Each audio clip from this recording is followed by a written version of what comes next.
So today we're going to learn how to change texture colors in Photoshop, and that's going to be for making chains for Fivem. Um, so first thing we're going to do is we're going to open up a new project.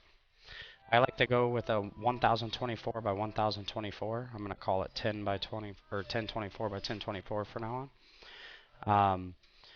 Make sure you follow along with this. If you have to pause it, and then do it, and then come back, play it, do the step that I'm doing. Just follow it step by step. It's pretty simple. All right, um, so that's 1024 by 1024. That's best for optimization, like I said, to have it like that versus a 1024 by 1056 or something. Okay.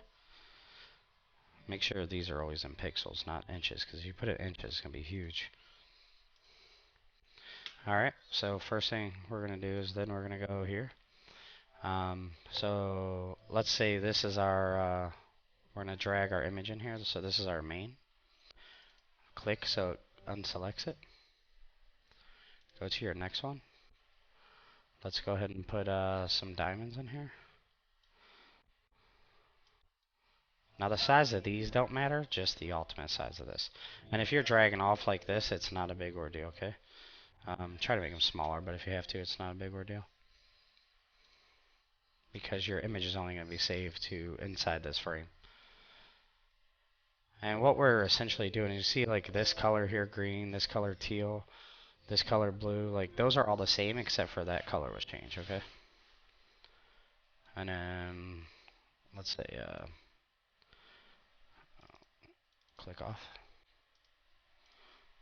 If you don't click off, it won't work right, just so you guys know. So I'll put this in here.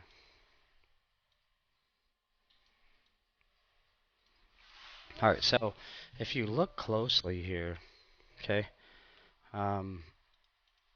this is the thing. Let me explain this to you guys so you guys understand. So you see how small these diamonds are versus these diamonds and even these?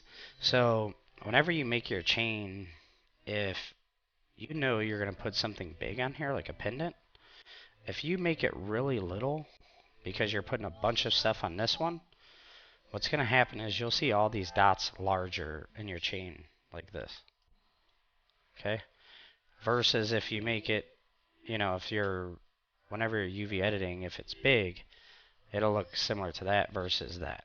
Okay? So just so you guys are aware.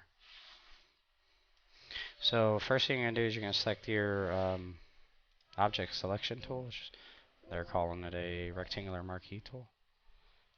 Just go ahead and go here on your image. Okay. And that's right here. Go down here to your, this is going to be a little contrast here. Solid color. See that there, how it changed colors? Alright, select whatever color you want out of here. I personally like red, if you can't tell. So I'm going to go ahead and hit OK. And then I'm going to go up here. So I'm going to adjust via this here. So you see how this one's this layer right here selected? So now I'm going to go here. Okay. Now there's a few different things you can do. Alright. You can select any one of these you want to look better. So some people use hue, but I personally believe some things with red come out like kind of pinkish. So that's why I personally don't like that one. But, you know, just kind of go through. Obviously, you don't want a solid color, right? Like, so you don't want a solid color because then it's just solid red. So if you just kind of go through here and just kind of pick a good selection for you. A lot of people, they just tell you what they think they want to use. Like, they'll just go to hue, and then that looks kind of pink when it's glowing. So, like, I personally, whenever I'm trying to get a deep, deep color, I like darken. And then what I'll do is then go to here, to opacity. So we were just here. Go to opacity, and then you could just lighten or darken this. Okay, that's going to give you like a deep, deep red. And then you're clearly still going to see that texture there. Okay, and even if like these are essentially almost the same. So even like this is your full plate and you didn't add this, like this is your background one, and you didn't add this, you can still use this marquee tool here and select out a section of there, okay? And essentially, that's all you have to do, okay?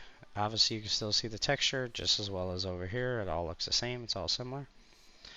And really, that's it. And then from this point, you're just going to simply go here, go to File, and then you're going to go to Export, Quick Export as PNG, and that's your texture.